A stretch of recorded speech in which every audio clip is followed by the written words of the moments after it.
Bueno, buenas tardes a todos. Nos encontramos aquí en este espacio donde hacemos Despertando Conciencia, un jueves más para continuar con el tema que venimos tratando hace 2 videos, que es Mateo 24.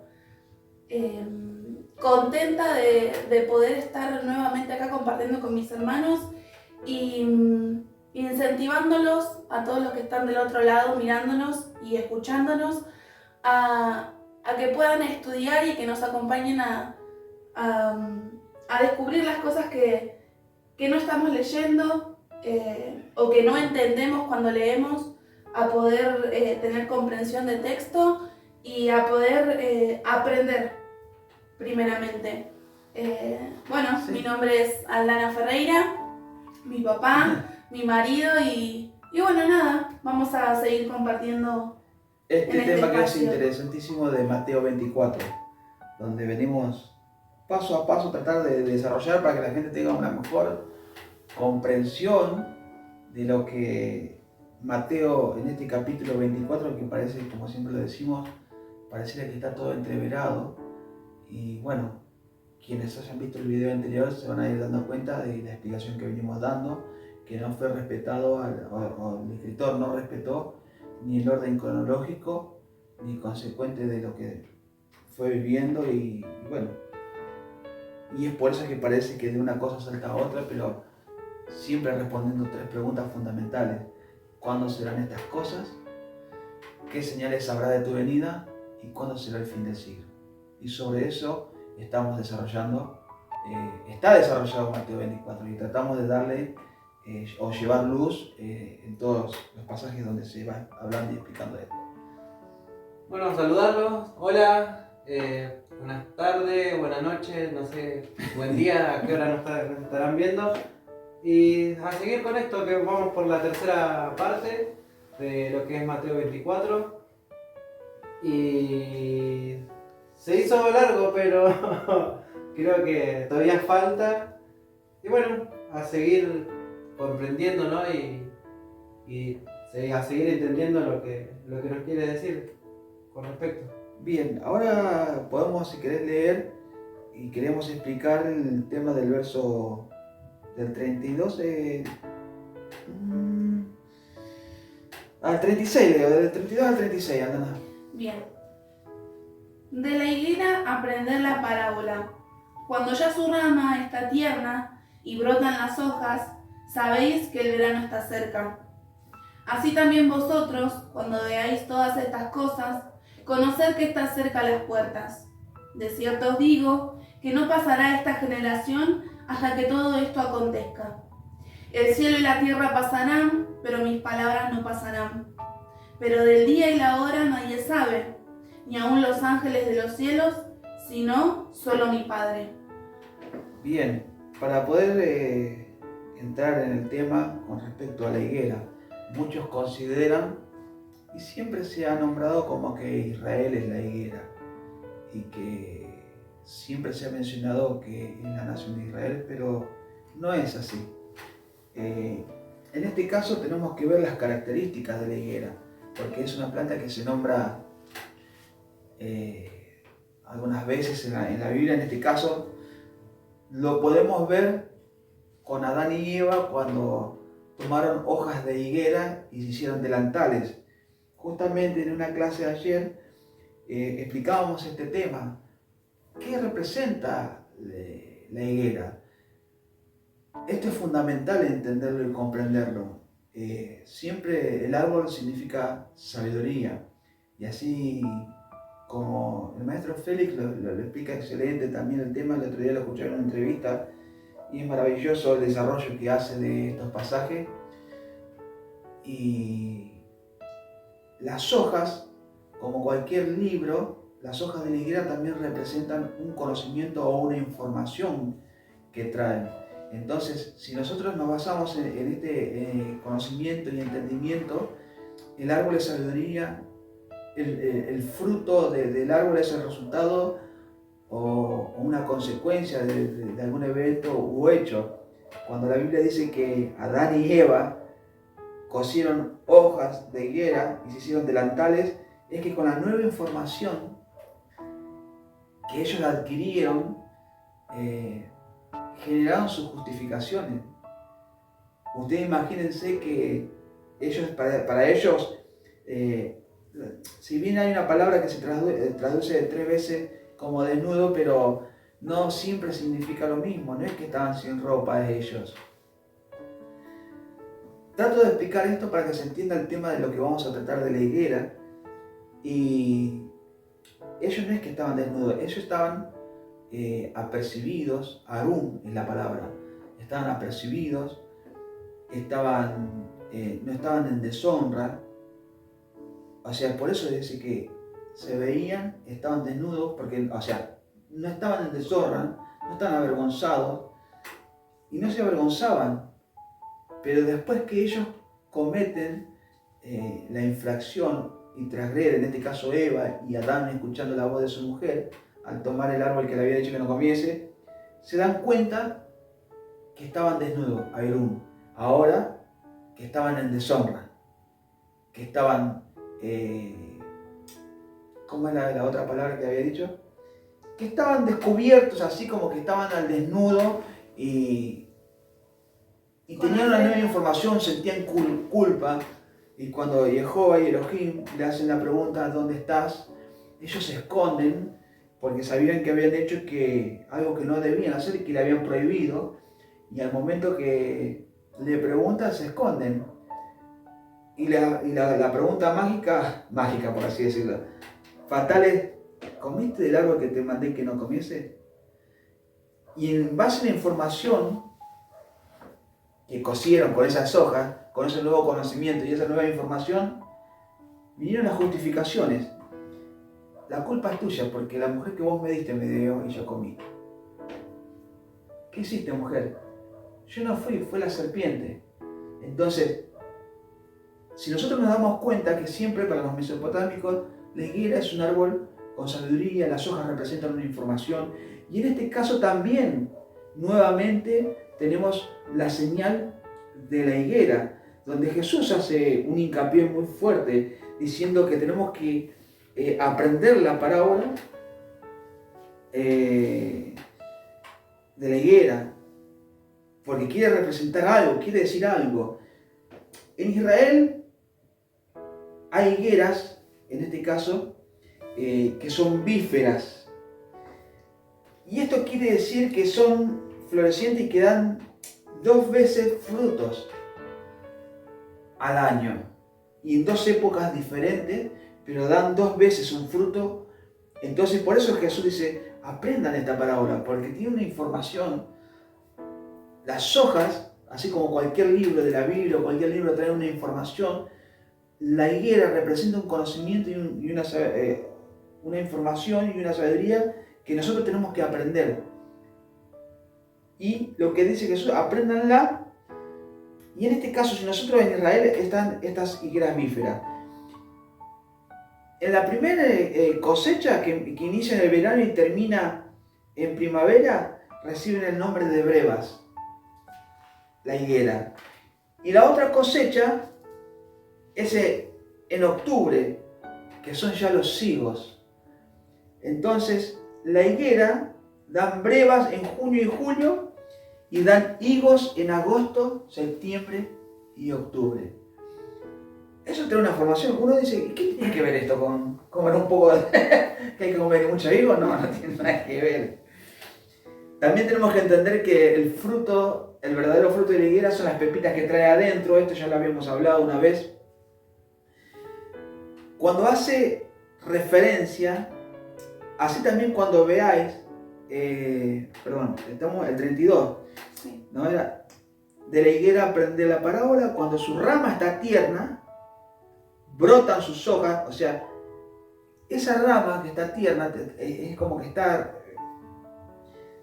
¿cómo lo podemos explicar? Está desarrollando las hojas y las hojas están brotando una información, está dando una información. Sabéis que el verano está cerca. Cuando habla de verano es porque se viene, en este caso hace referencia a la gran tribulación. ¿Por qué utiliza? Porque son de muy alta, en Israel los veranos son de muy alta temperatura. Y quieras o no, cuando comience la gran tribulación, hace referencia a este verano, a lo caluroso, no el hecho del calor del sol, sino la temperatura que va a levantar esta gran tribulación y de lo bravo que va a ser.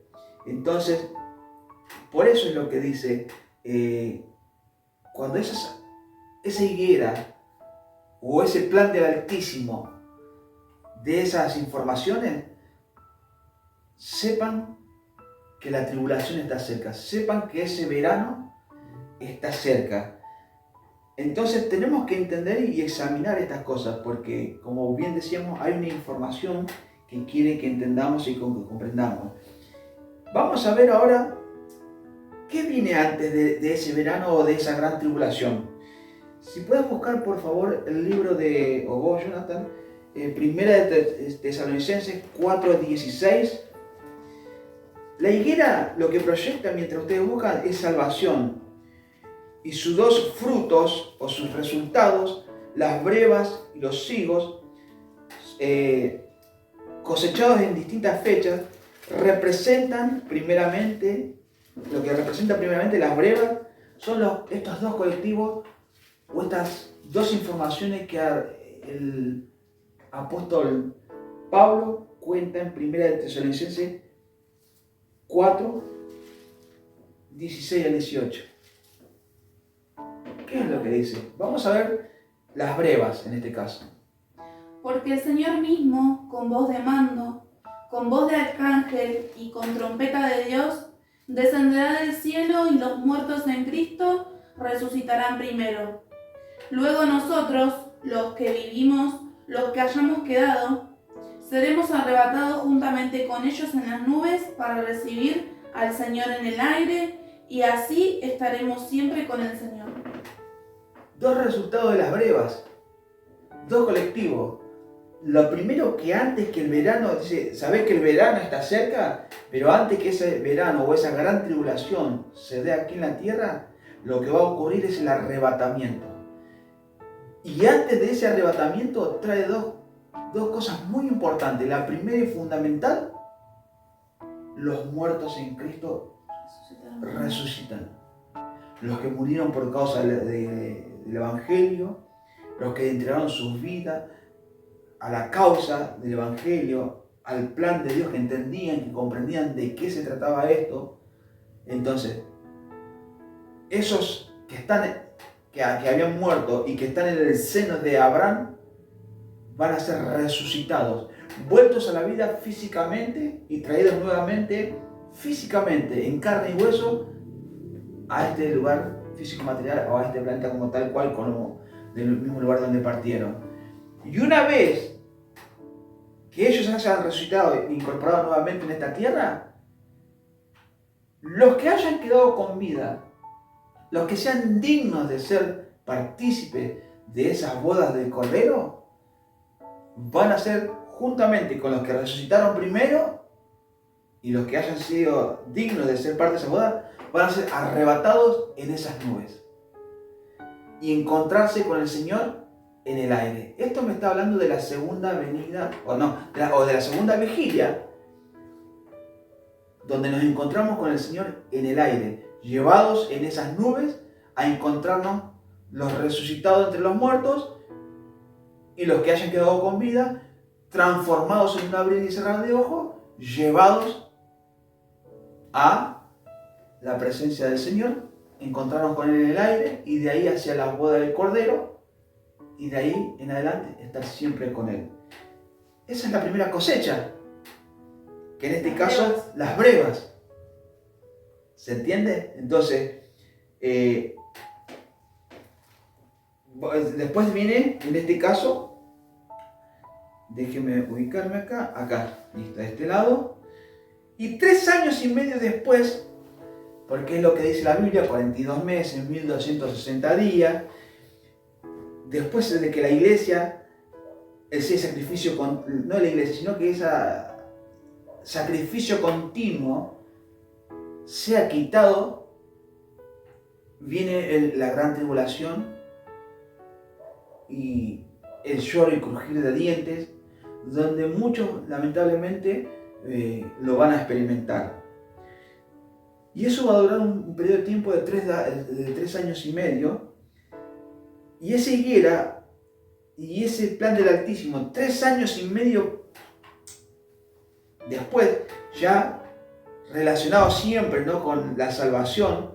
Y en este caso, después de 3 años y medio, descienden los arrebatados con Jesús y vienen a ejercer un dominio y un gobierno con vara de hierro después de la tribulación. Y a su vez esta higuera representa salvación, porque ya viene directamente a cosechar el segundo fruto, que en este caso serían los higos, ¿no? Y los higos representan a 3 colectivos, en este caso, porque uno piensa y dice, no, llegó el arrebatamiento, los que se quedaron, listo, se acabó, ya después no hay salvación. Muchos dicen, el Espíritu Santo ya no va a estar. Eso es mentira, eso no es así, porque la salvación sigue estando, lo que pasa es que van a ser bajo otras circunstancias. Todos quisiéramos irnos en el arrebatamiento, pero uno no decide eso. Jesús decide quién es su esposa.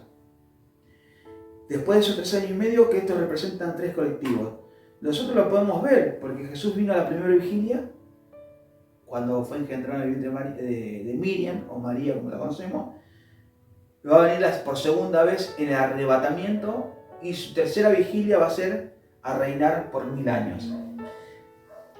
Tenemos que entender que cuando Jesús viene,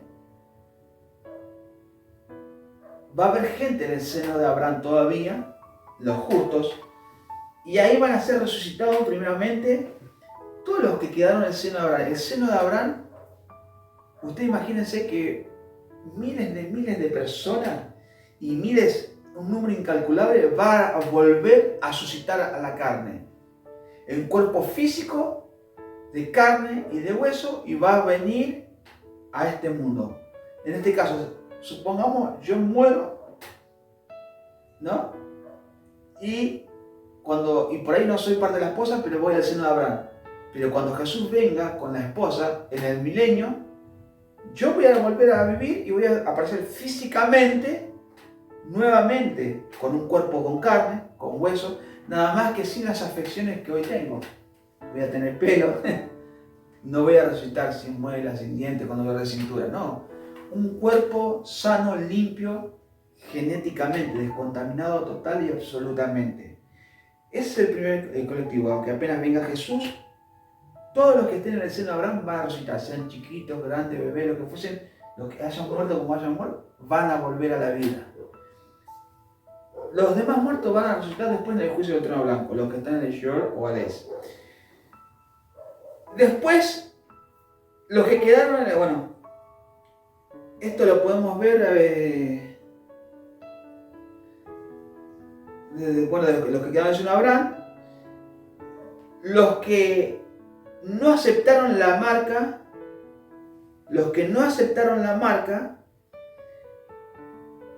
en el periodo de tiempo de la tribulación va a haber muchísima gente que no acepte la marca, ni el nombre ni el número de la bestia. La marca, el nombre y el número. Y va a estar en contra de ese gobierno, de ese anticristo que va a querer gobernar. Va a haber gente que va a morir sin marcarse. Obvio que va a resucitar también ese periodo de tiempo, cuando Jesús venga. Y si llegó a la tribulación, pasó la tribulación y Jesús vino y está con vida, entra en el periodo de salvación y de restauración. También. Y después tenemos un grupo que va a ser resguardado por los 7000 sacerdotes. Esto lo encontramos en Romanos 11, 4 y 5.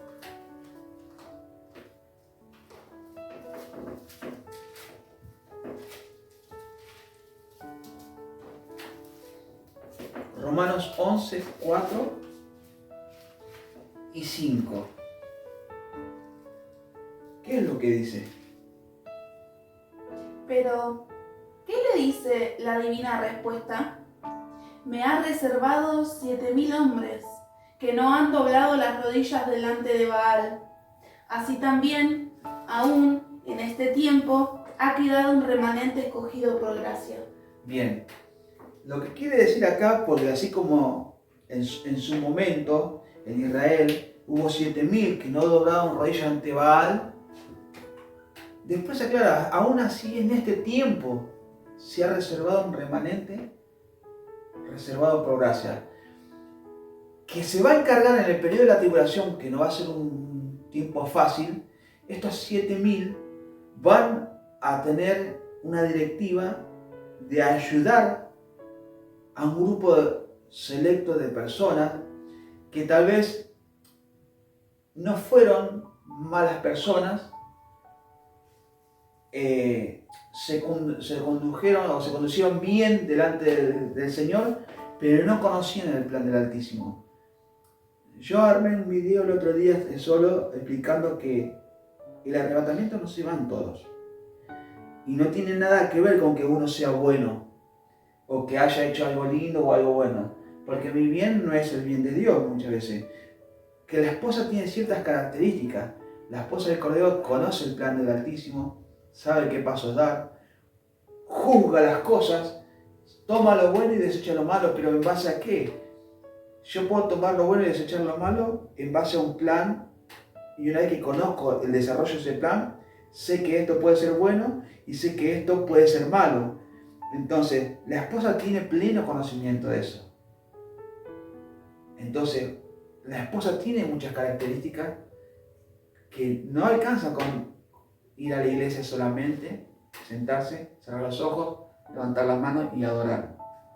O cantar como muchos creen.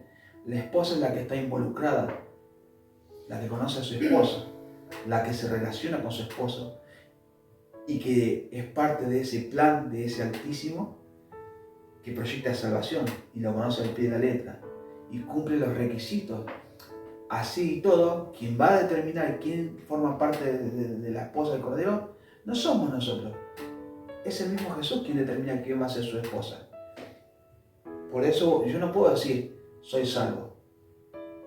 Yo quiero ser salvo, pero no lo puedo asegurar. Porque quien va a determinar quién se va al arrebatamiento es Jesús. Porque Él conoce y va a determinar quién sí verdaderamente es su esposa. Pero si hiciste las cosas bien y no formaste parte de la esposa, este grupo se va a quedar a trabajar en la tribulación. Obviamente no con un cuerpo afectado, sino con un cuerpo glorificado, y va a ayudar. Vamos a poner ejemplo. Supongamos que soy considerado para las bodas del Cordero, que es lo que más quiero. Es lo que creo que cada uno de nosotros lo quiere, ¿no?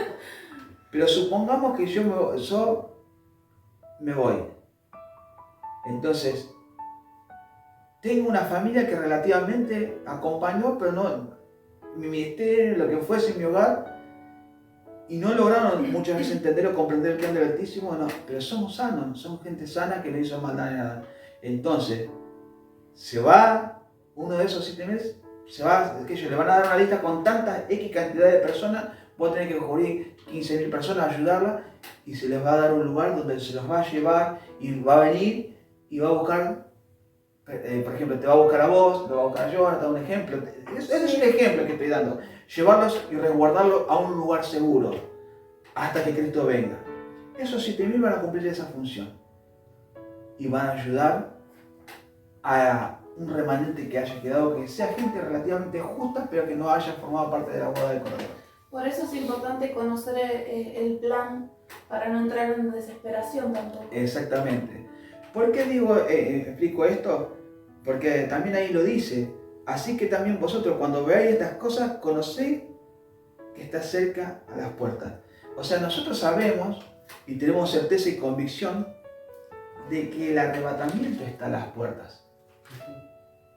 Porque las cosas que se están generando con la inteligencia artificial, la clonación, los bebés que están siendo desarrollados en incubadora, embriones y hasta a convertirlos en hombres. Todo eso me dice que el arrebatamiento está muy cerca. De cierto os digo que no pasará esta generación hasta que todo esto acontezca.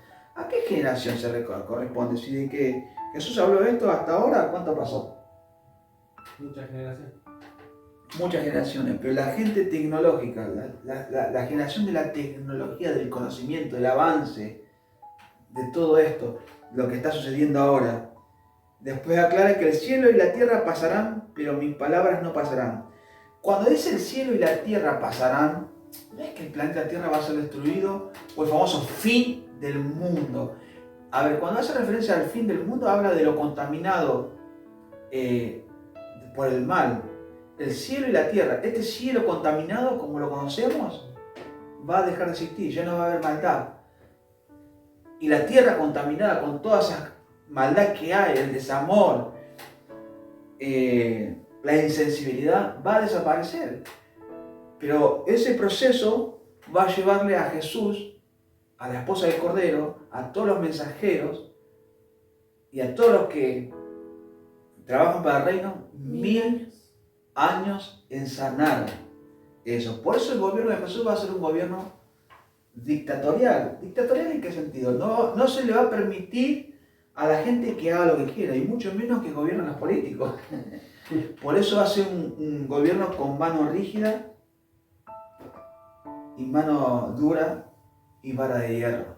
Está bueno aclarar, ya que estamos hablando de esto, que en el momento de la tribulación, así como estamos hablando de esas personas de bien que quedan vivas, también va a haber muchas personas con mucha maldad que también logren pasar ese periodo de gran tribulación. Por eso es que el gobierno de Jesús viene con vara de hierro, o sea, para sofocar cualquier manifestación de maldad que queda. Cuando, a ver, la gran tribulación lo va a vivir una tercera parte de la humanidad. Si calculamos cuántos millones de personas hay, bueno, solamente una tercera parte, ¿no? ¿Entendés? No va a pasarlo en sí toda la humanidad, pero va a haber muchos sobrevivientes que hayan sido marcados, va a haber sobrevivientes, pero entraron al periodo de la restauración, Claro. en el milenio.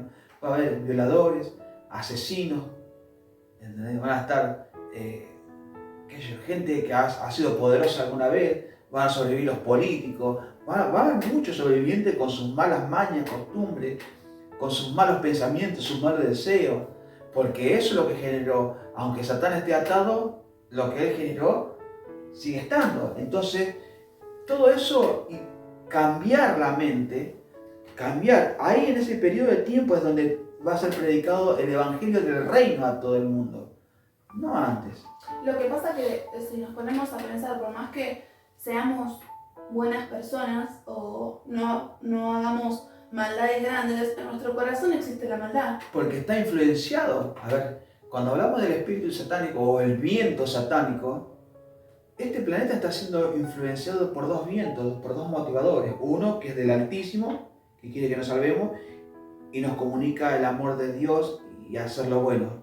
Y el otro es el mismo espíritu de Satán, el motivador que generó Satán, de maldad, de corrupción, de desamor, de contienda, de excesión, de falta de perdón, de odio, de rencor, de todo lo que ya sabemos. Entonces, obvio que está influenciado. Nosotros tenemos que ejercer el dominio, nos cuesta muchas veces ejercer el dominio propio. Por eso necesitamos a Jesús, para ejercer el dominio propio. Si nosotros no ejercemos el dominio propio y no tenemos el Espíritu de Dios que nos guía y nos encamina y no, obviamente nuestra carne siempre va a tirar a hacer lo malo, nunca lo bueno. Esa es la realidad. Y al distanciarse la persona del Señor, siempre va a prevalecer lo malo y no lo bueno en los corazones de las personas. Con respecto dice, bueno, y después, pero el día y la hora nadie lo sabe, ni aun los ángeles de los cielos, sino solo mi Padre. El día y la hora en que va a iniciar el arrebatamiento, nadie lo sabe. Tenemos las señales, sabemos que vos va a despertar a la iglesia diciendo el esposo viene, Pero el día, el momento justo y la hora, no sabemos. No se puede saber.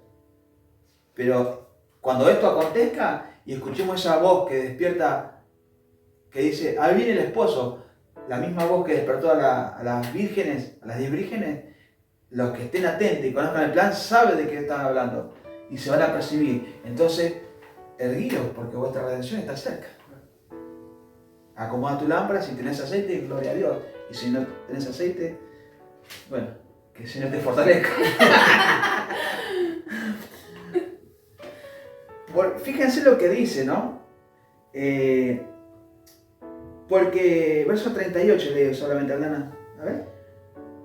Porque como en los días antes del diluvio estaban comiendo y bebiendo, casándose y dando en casamiento, hasta el día en que Noé entró en el arca. Bien. Como en los días antes del diluvio. ¿Qué pasaba antes del diluvio? Porque acá, ven, como siempre hablamos y explicamos, la gente en este caso come todavía y bebe. ¿Qué tiene que, a qué se casa y se da en casamiento? ¿Qué tiene que ver? No, cada uno hacía su vida personal. Siempre la gente hizo su vida personal y demás. Pero en este caso me está hablando como en los días de Noé. ¿Qué en realidad acontecía en los días de Noé? Como para que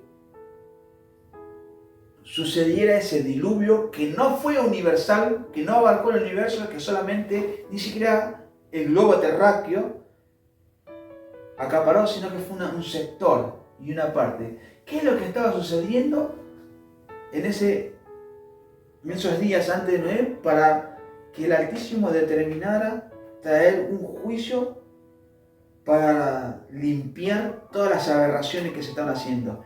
Y usted va a decir, no, el corazón era continuo del malo. Sí, siempre fue el ser humano tuvo el corazón apegado al mal. No, era como violaciones, prostitución. Siempre ha habido violación, prostitución, sodomismo, siempre ha habido. Pero hay algo aberrante que se está cometiendo acá, que hoy, en la actualidad, también está pasando.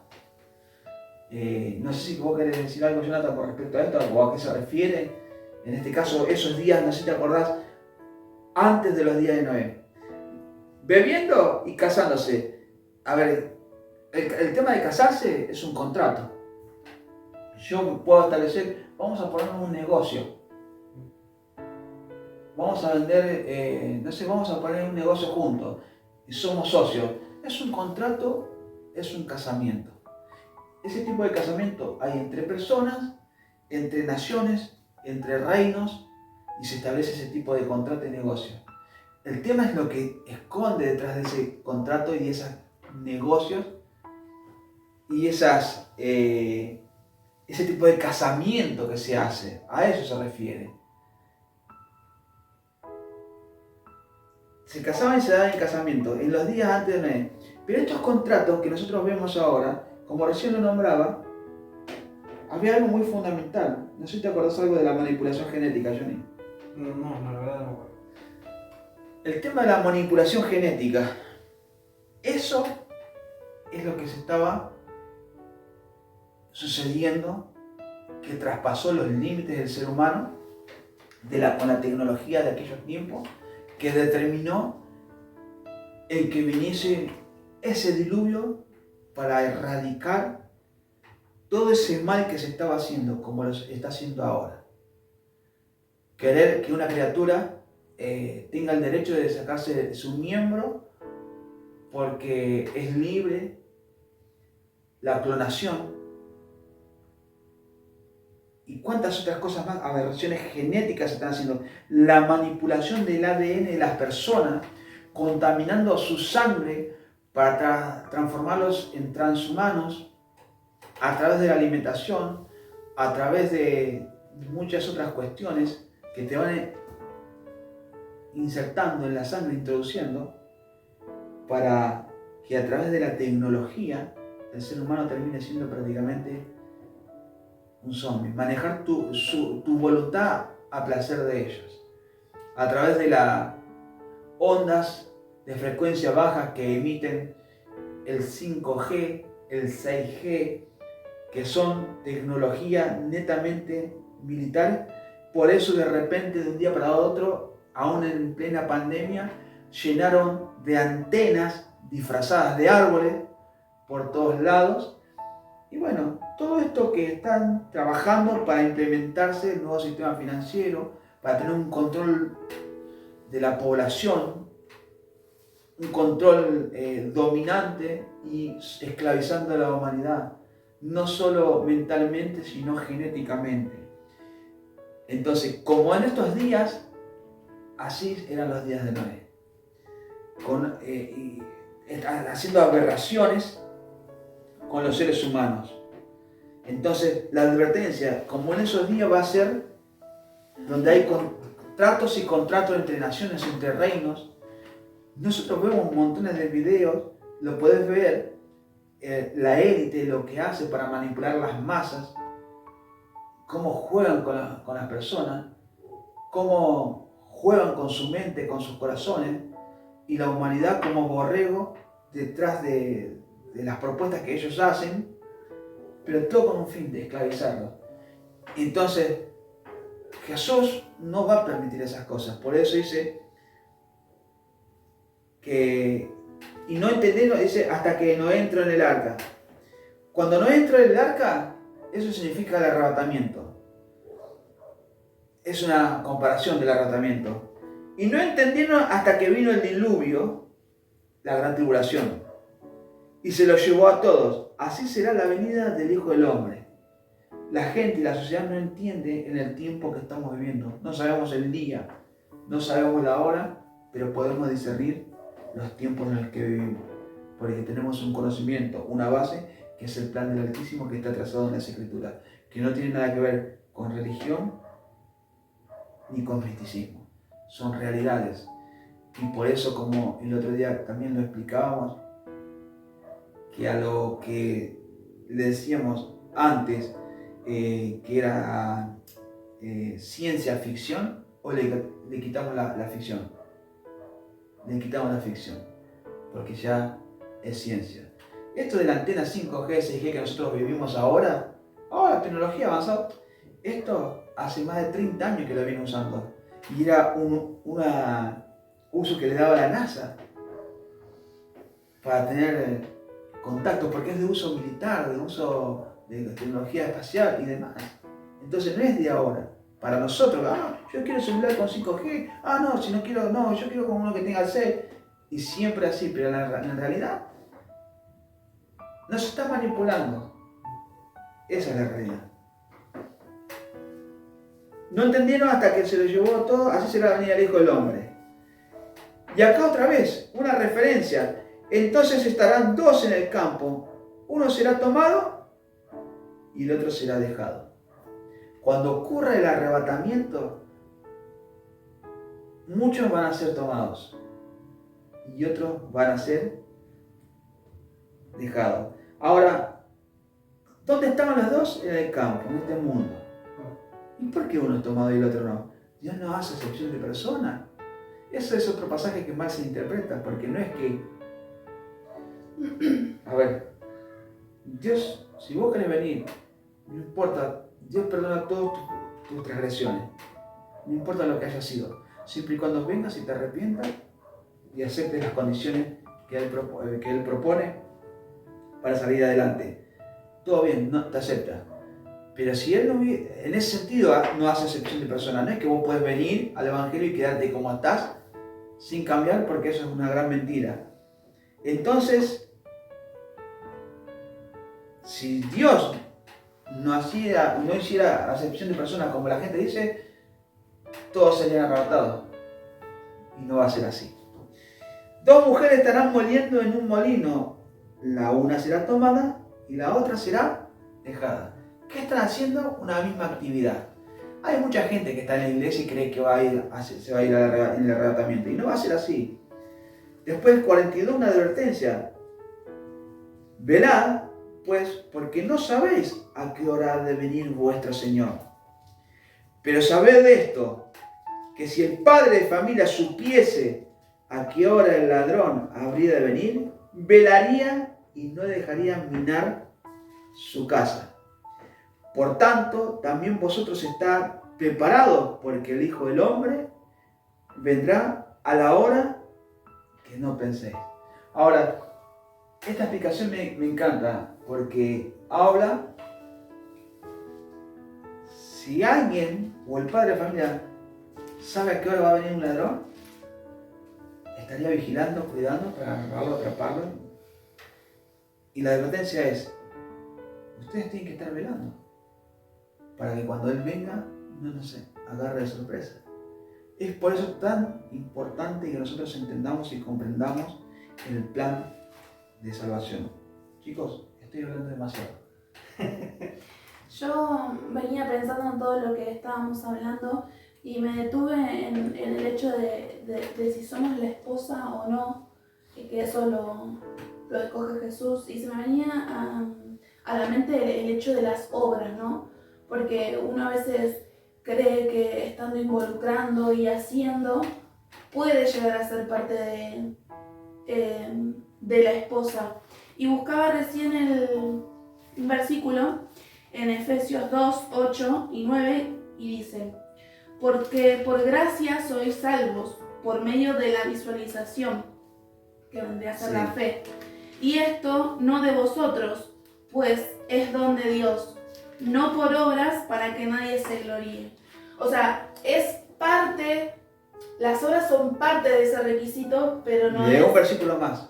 Porque somos hechura suya, creados en Cristo Jesús, para buenas obras, las cuales Dios preparó de antemano para que anduviésemos en ellas. Hay dos cosas fundamentales que todos dicen, no, la salvación no es por obra.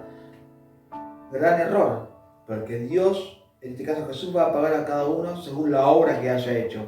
Cuando dice la salvación no es por obra, ¿a qué obra se refiere? A las obras de la ley de Moisés. Pero a los que están en Cristo, Dios preparó obras de antemano para que anduviéramos en ellas. Que esas obras están en el libro de Santiago. Visitar a la viuda, al huérfano, al desamparado. Tuve hambre y me diste de comer. ¿En qué momento hicimos esto? Cuando a uno pequeño lo hiciste. Entonces las obras influyen, porque la fe sin obra o la visualización sin obra es muerta. Pero a su vez, cuando habla acá en 1 Corintios 13, cuando habla de si yo hablase en lenguas humanas y no tengo amor, o a humanas y angelicales y no tengo amor, vengo a ser como un metal que resuena. Y si tuviese la profecía y entendiese todos los misterios y toda ciencia, y si tuviese toda la visualización de tal manera que trasladase los montes, y no tengo amor, de nada soy. O sea, tampoco me sirve si yo, conociendo el plan del Altísimo, conociendo de qué se trató el diluvio, conociendo lo que pasó antes de la rebelión, después de la rebelión, teniendo todo ese conocimiento, toda esa información, si yo no tengo amor, de nada sirve. Verso 3. Y si repartiese todos mis bienes para dar de comer a los pobres, y si entregase mi cuerpo para ser quemado, y no tengo amor, de nada me sirve. Porque acá hay algo tan fundamental en esto. Yo puedo vender esta casa, puedo ver y dárselo a los pobres. Ah, mirá la obra que hice porque somos... Pero no tengo amor. Ahora lo vamos a explicar eso. De nada me sirve, porque el amor es sufrido, es benigno, no tiene envidia, el amor no es jactancioso, no se envanece, no hace nada indebido, no busca lo suyo, no se irrita, no guarda rencor, no se goza de la injusticia, mas se goza de la verdad. Todo lo sufre, todo lo cree, todo lo espera y todo lo soporta. El amor nunca deja de ser. Estamos hablando de un amor que no es humano. El amor, el amor, nosotros estamos llamados a ejercer un amor que vino a presentar Jesús, que es el amor del Padre. No el amor humano terrenal que tenemos nosotros. Te amo, Jonathan, porque vos me amás. Pero si me la haces, te odio. ¿De qué me sirve amar al que sé que me voy a tener un beneficio? En este caso, acá para poder entender esto, acá hay una ley muy importante, que es amar al prójimo como a vosotros mismos. Entonces lo primero que yo tengo que aprender a amar es a mí mismo. ¿Cómo me amo yo? Perdonándome. permitiendo sanar mi corazón, soltarle el rencor, el odio, todo aquello que me contaminó, me perjudicó. Entonces, una vez que yo soy libre de todo eso malo, voy a entender de qué se trata el amor de Dios y voy a poder amar al otro, al prójimo. Entonces de ese amor estamos armando. Pero si yo soy una persona que va a la iglesia, que canta y trabajo para la iglesia, y te ejerzo la pastolatría y ayudo acá, ayudo allá, tomá, doy mi casa, te vendo el auto, que esto, que lo otro. Pero si no me amo a mí mismo, de nada me sirve. Sí, es cierto que el perdonarnos y el amarnos es un proceso y es día a día, pero está en nuestras manos el tomar la decisión. Claro. O sea, es decidirse. No hay, sí, es no, decir, a ver, exactamente. Esto estoy esperando que Dios me hable, estoy esperando sentirlo. Esto no se trata de un sentir, se trata de una decisión. De una decisión, bueno, hasta acá llegué, yo no puedo seguir viviendo así. Es que eso, el amor no se trata de sentir. Este amor no se trata de sentir. Hay un pasaje bíblico que dice: el amor de Jesucristo sobrepasa todo entendimiento. Exactamente. Entonces, ¿a qué se refiere eso? Al que cuando una persona te ve haciendo algo y no entiendas por qué lo hace o por qué, si este te hizo tal cosa, si este lo otro, si este es esto es aquello. Y eso es lo que no entiende la gente. Por eso es que sobrepasa todo entendimiento y hay algo que no vamos a poder comprender, pero lo vamos a hacer. ¿Por qué? Porque entendemos y sabemos que es algo puro que ni siquiera lo... el perdón. Claro, Cuando uno claro. perdona genuinamente es una opresión que sale y que no lo puedes entender vos mismo. Porque de repente de todo ese odio, toda esa bronca, todo ese dolor, no está. Yo siempre cuento que cuando yo llegué al Señor tenía 23 años y yo tenía un rencor, un odio hacia mi padre tremendo, pero un día cuando tomé la decisión de perdonarle dije, yo no puedo seguir así. Y que fue maravilloso el momento que hablábamos, tuve una charla, que lo perdoné y demás, pero ante todo esto había un muchacho que yo decía, tengo que hablar, y él me decía justamente lo que dice Jonathan, pero si él te hizo esto, te hizo aquello, fue malo, no importa, no importa, yo quiero que él pueda experimentar lo que yo siento, que fue liberador. Si Dios me perdonó a mí, ¿por qué yo no me puedo perdonar? Entonces hablamos de ese amor, de poder soltar, porque en esto se basa el amor. El amor cubre multitud de pecados, multitud de transgresiones. Por eso nosotros aprendemos a perdonar las ofensas. Porque no hay mayor honra para el hombre que pasar por alto una ofensa. ¿Entendés? Y al momento te puede doler y te puede herir, pero vos lo perdonar, porque eso no genera en tu corazón, no se anida y lo dejás. Y tratás de entender y comprender que está así porque no conoces a Jesús. Y lo amás igual, y si puedes ayudarlo, lo ayudas igual. Y así tan importante como es perdonar, es el pedir perdón. Claro. El dejar el orgullo de lado. Exacto. Bueno, y nos quedamos en Mateo, ¿no? Sí. Nos quedamos... 42, ¿no? 24. Acá. Pero ¿sabés esto? 43. El 43. Pero ¿sabés de esto? Que si el padre de familia, esto ya lo leímos. Sí. Por tanto, también vosotros están preparados porque el Hijo del Hombre vendrá a la hora que no pensáis. Y después una advertencia tremenda en el 45. ¿Quién es pues el siervo fiel y prudente al cual puso su Señor sobre su casa para que les dé el alimento a tiempo? Bienaventurado aquel siervo al cual cuando su Señor venga le haya haciendo así. Eso es maravilloso. De cierto os digo que sobre todos sus bienes le pondrá. Pero si el siervo malo dijere en su corazón, mi Señor tarda en venir, y comenzare a golpear a sus consiervos y aún a comer y a beber con los borrachos, vendrá el Señor de aquel siervo en el día que no espera y a la hora que no sabe, y lo castigará duramente y pondrá su parte con los hipócritas. Y allí va a ser el lloro y el crujir de dientes, gran tribulación. Pero ese bienaventurado aquel siervo que cuando su Señor venga le halle cumpliendo la responsabilidad que el Señor le dejó para que cumpliese. Bienaventurado aquel que no ocultó su talento, bienaventurado aquel que dio lo mejor de sí ¿Se entiende? Que se supo sobreponer a las dificultades, a todo lo que existencial de esta vida, a todos los golpes, que supo ir corrigiendo errores, porque, a ver, Jesús sabe que soy imperfecto, Jesús sabe que somos imperfectos, pero servimos, seguimos, entendemos que hay pecados que son de muerte, de distanciamiento, que directamente del reino no te van a considerar, pero hay pecados o transgresiones que cometemos a diario por error, o por ignorancia, o por no saber, porque una cosa es pecar deliberadamente y otra cosa por ignorancia. No sé si quieren decir algo con respecto. Me llama la atención acá cuando habla del siervo malo y dijera en su corazón, mi Señor tarda en venir. Creo que es algo que también está en la iglesia y que, o no, si todavía no viene, no, si todavía falta. Claro, Y no vemos todo esto lo que estamos viendo.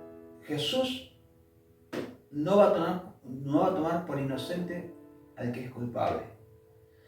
En eso se basa la justicia de Dios, que tiene equidad, que es justo y que va a pagar a cada uno según lo que haya hecho. Dios no puede ser burlado. Entonces, nosotros, a ver, ¿qué piensan? Que nos somos examinados todo el tiempo. Tenemos una gran nube de testigos alrededor. ¿Sabe quiénes somos? ¿Qué hacemos? ¿Qué dejamos hacer? ¿Cuál es la intención de nuestro corazón? No va a poder ser burlado. Nunca. Jamás.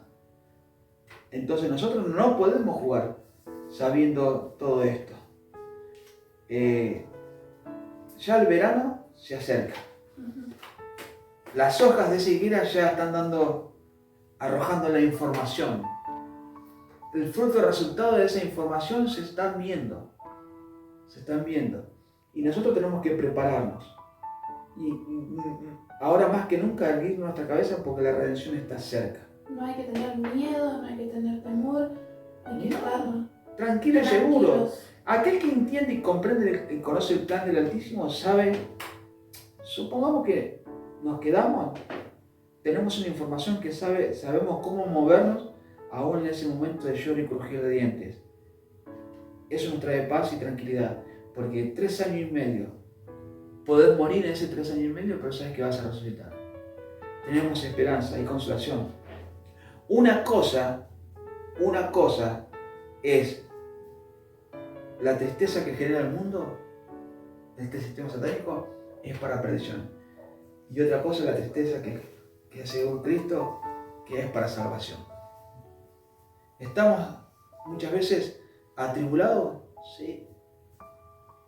¿Nos tienen como moribundos? Sí. Acá estamos, vivos. Como decía Miguel, a ver, estamos como no teniendo nada, pero poseyéndolo todo a la vez. Esa es la realidad. Y seguimos y avanzamos.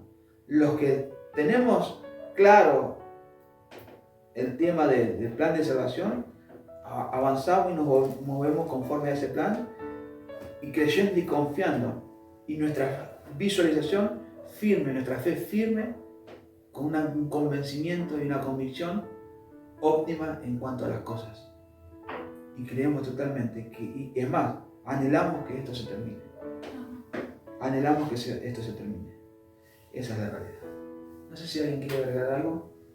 Creo que hoy concluimos con Mateo 24, en esta tercera parte ya. Y bueno, que sea de bendición para todos los que escuchan.